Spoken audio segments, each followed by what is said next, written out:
সেপ্টেম্বরে বাংলা অনুরোধ করা সত্ত্বেও আবাসন খাতে ৮,২০০ কোটি টাকা ছাড়া হয়নি।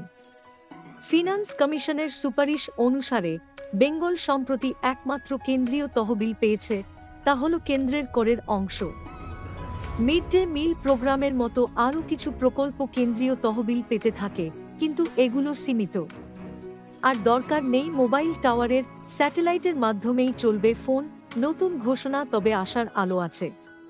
2022 সালের নভেম্বরে কেন্দ্রীয় সরকার গ্রামীণ সড়ক উন্নয়নের জন্য বাংলায় 343 কোটি টাকা বরাদ্দ করেছিল।